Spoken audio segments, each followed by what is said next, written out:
নবম pay scale ২০২৬ সরকারের শেষ প্রস্তুতি। 9th pay scale new update 2026। সর্বশেষ আপডেট পেতে চ্যানেলটি অবশ্যই সাবস্ক্রাইব করে রাখুন।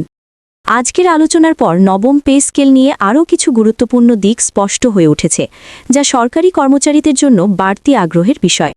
অর্থ উপদেষ্টার কার্যালয় সূত্রে জানা গেছে, সরকার এবার শুধু বেতন বাড়ানোর বিষয়টিকে সামনে রাখছে না, বরং পুরো সরকারি বেতন কাঠামোকে নতুনভাবে সাজানোর চেষ্টা করছে। এর মধ্যে রয়েছে গ্রেড কাঠামোর যৌক্তিকতা, পদভিত্তিক বৈষম্য কমানো এবং দীর্ঘদিন ধরে জমে থাকা অসন্তোষ দূর করার উদ্যোগ। সাম্প্রতিক বৈঠকে বলা হয়েছে, নবম পে স্কেল ঘোষণার সময় সরকার চাইছে একটি শক্ত বার্তা দিতে। সেই বার্তাটি হল, সরকারি চাকরি এখনও নিরাপদ এবং সম্মানজনক, পাশাপাশি বর্তমান অর্থনৈতিক বাস্তবতায় টিকে থাকার মতো বেতন কাঠামো নিশ্চিত করা হবে। এ কারণেই তাড়াহুড়ো করে ঘোষণা না দিয়ে প্রতিটি দিক গভীরভাবে পর্যালোচনা করা হচ্ছে। অর্থ উপদেষ্টার দপ্তরের কর্মকর্তারা মনে করছেন, একবার ভুল সিদ্ধান্ত হলে সেটি সংশোধন করতে আবার অনেক বছর লেগে যেতে পারে। আজকের আপডেটে আরও জানা গেছে, নতুন পে স্কেলে বার্ষিক ইনক্রিমেন্ট কাঠামো নিয়েও নতুনভাবে ভাবা হচ্ছে। শুধু মূল বেতন বাড়ালেই হবে না, ভবিষ্যতে যেন বেতন ধীরে ধীরে বাস্তবতার সঙ্গে সামঞ্জস্যপূর্ণভাবে বাড়ে সেটিও বিবেচনায় নেওয়া হচ্ছে। ফলে ইনক্রিমেন্টের হার, সময় এবং গ্রেড ভেদে পার্থক্য আনার বিষয়টি আলোচনায় এসেছে। নবম পে স্কেল কবে প্রকাশ পাবে, এই প্রশ্নের উত্তর দিতে গিয়ে সংশ্লিষ্ট মহল বলছে, সরকার এখন জানুয়ারি ও ফেব্রুয়ারির মধ্যেই সিদ্ধান্তে পৌঁছাতে চায়। কারণ এরপর বাজেট প্রস্তুতির কাজ শুরু হবে, সেখানে নতুন পে স্কেলের প্রভাব হিসেব না করলে পরে জটিলতা তৈরি হতে পারে। তাই অর্থ মন্ত্রণালয় চায়, বাজেট প্রণয়নের আগেই পে স্কেল বিষয়ে একটি পরিষ্কার দিক নির্দেশনা থাকুক। আজকের আলোচনায় এটাও উঠে এসেছে, নতুন পে স্কেল কার্যকর হলে শুধু বর্তমান কর্মচারীরাই নন, পেনশনভোগীরাও এর সুফল পাবেন। পেনশন কাঠামো কিভাবে সমন্বয় করা হবে সেই বিষয়েও আলাদা একটি খসড়া প্রস্তুত করা হচ্ছে। এতে অবসরপ্রাপ্ত কর্মচারীদের দীর্ঘদিনের দাবির প্রতিফলন ঘটতে পারে বলে ধারণা করা হচ্ছে। আরেকটি গুরুত্বপূর্ণ দিক হল, নবম পে স্কেল বাস্তবায়নের সময় অঞ্চলভেদে বা কর্মস্থলভেদে কিছু অতিরিক্ত সুবিধা বিবেচনায় আনার চিন্তাও রয়েছে। বিশেষ করে দুর্গম এলাকা, ঝুঁকিপূর্ণ কাজ বা বিশেষ দায়িত্বে থাকা কর্মচারীদের জন্য ভাতা কাঠামো নতুনভাবে সাজানো হতে পারে। আজকের আপডেটে এই বিষয়টি নিয়ে বিস্তর আলোচনা হয়েছে। সরকারি সূত্রগুলো বলছে, নবম পে স্কেল ঘোষণা হলে সেটি যেন হঠাৎ কোনো চমক না হয়, বরং দীর্ঘ আলোচনার স্বাভাবিক পরিণতি হিসেবে আসে। এজন্য ধাপে ধাপে তথ্য প্রস্তুত রাখা হচ্ছে, যাতে গেজেট প্রকাশের পর আর বড় ধরনের প্রশ্ন বা বিভ্রান্তি না থাকে। কর্মচারীরা যেন সহজেই বুঝতে পারেন কোন গ্রেডে কী পরিবর্তন এসেছে এবং তার ব্যক্তিগত বেতনে কী প্রভাব পড়বে। আজকের আপডেট থেকে যে বিষয়টি স্পষ্ট, তা হল, নবম পে স্কেল আর কাগজে কলমে আটকে নেই, এটি বাস্তবায়নের পথে অনেকটাই এগিয়ে গেছে।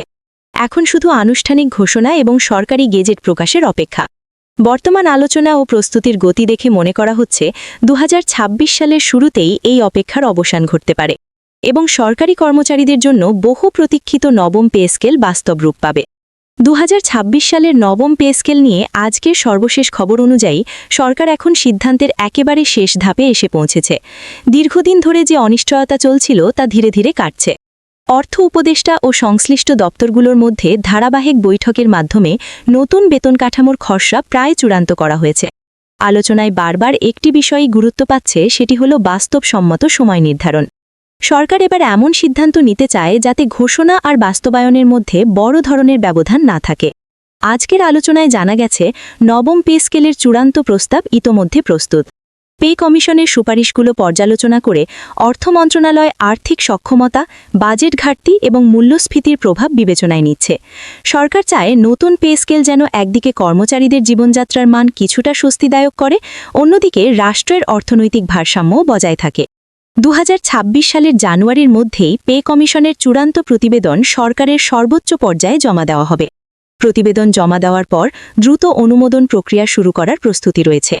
অর্থ উপদেষ্টার দপ্তর থেকে ইঙ্গিত পাওয়া গেছে, জানুয়ারি বা ফেব্রুয়ারির মধ্যেই নবম পে স্কেল সংক্রান্ত সরকারি ঘোষণা বা গেজেট প্রকাশের সম্ভাবনা রয়েছে। তবে সরকার এখনও নির্দিষ্ট তারিখ ঘোষণা করেনি, কারণ তারা চায় সব দিক সম্পূর্ণ নিশ্চিত করে তারপর চূড়ান্ত ঘোষণা দিতে। আজকের আলোচনায় এটাও জানা গেছে, নতুন পে স্কেল কার্যকর করার ক্ষেত্রে ধাপে ধাপে বাস্তবায়নের পরিকল্পনা করা হতে পারে। অর্থাৎ প্রথমে সীমিত আকারে বা আংশিকভাবে কার্যকর করা হতে পারে, এরপর নির্দিষ্ট সময় পর পুরো কাঠামো চালু হবে। এই বিষয়ে 1 জুলাই 2026 তারিখকে একটি গুরুত্বপূর্ণ সময় হিসেবে বিবেচনা করা হচ্ছে।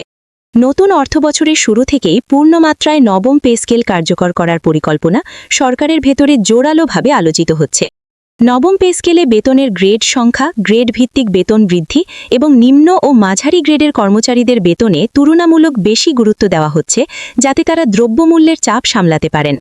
আজকের আপডেটে এটাও পরিষ্কার করা হয়েছে, সরকার এবার শুধু রাজনৈতিক ঘোষণা দিয়ে থেমে থাকতে চায় না। অতীতে দেখা গেছে পে স্কেল ঘোষণা হলেও বাস্তবায়নে দেরি হওয়ায় কর্মচারীদের মধ্যে হতাশা তৈরি হয়েছে। সেই অভিজ্ঞতা থেকে শিক্ষা নিয়ে সরকার এখন বাস্তবায়নযোগ্য সময়সূচি নিয়েই এগোচ্ছে। অর্থ উপদেষ্টার বক্তব্য অনুযায়ী সব প্রস্তুতি সম্পন্ন না করে চূড়ান্ত ঘোষণা দেওয়া হবে না। সব মিলিয়ে আজকের সর্বশেষ খবর হল 2026 সালের নবম পে স্কেল এখন আর অনিশ্চিত পর্যায়ে নেই। সিদ্ধান্ত প্রায় চূড়ান্ত, শুধু আনুষ্ঠানিক ঘোষণা ও গেজেট প্রকাশ বাকি।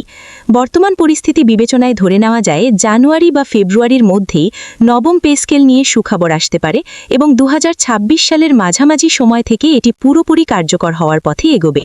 সরকারি কর্মচারীদের জন্য তাই অপেক্ষার সময় এখন শেষের দিকে। ধীরে ধীরে স্পষ্ট হচ্ছে কবে এবং কিভাবে নতুন পে স্কেল বাস্তব রূপ পাবে।